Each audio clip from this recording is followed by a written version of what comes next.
નમસ્કાર મિત્રો, ડેડિયાપાડાના ધારાસભ્ય એટલે કે ચૈતરભાઈ વસાવાને તો તમે બધા જાણો જ છો, જે આદિવાસી સમાજના આગેવાન પણ કહેવામાં આવે છે. ત્યારે ચૈતર વસાવા અત્યારે સેન્ટ્રલ જેલની અંદર કેદ છે. તમે પણ જાણો છો કે 25 તારીખે ચૈતરભાઈ વસાવાની જે સુનાવણી ચાલી રહી હતી હાઈકોર્ટની અંદર જામીન અરજીની, એ જામીન અરજી પણ હાઈકોર્ટે ફગાવી દીધી હતી.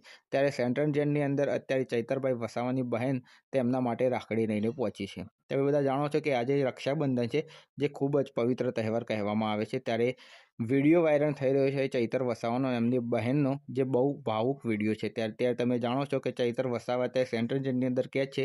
ત્યારે ચૈતર વસાવાની બહેન અત્યારે સેન્ટ્રલ જેલની અંદર રાખડી લઈને પહોંચ્યા છે. મિત્રો, ચૈતર વસાવા ખૂબ જ જલ્દી બહાર આવી જાય, સેન્ટ્રલ જેલની અંદર બહાર આવી જાય, તેમને જામીન મળી જાય તેવું ડેડિયાપાડાની જનતા પણ કહે છે. અને તમે લોકો જાણો છો કે ચૈતર વસાવા ખૂબ જ એક એવું મોટું નામ છે. તો શું થાય છે આગળ જોઈએ છીએ વિડીયોના માધ્યમથી. મિત્રો, તો આવા જ પ્રકારના વિડીયો જોવા માટે અમારી ચેનલને સબસ્ક્રાઈબ જરૂરથી કરજો.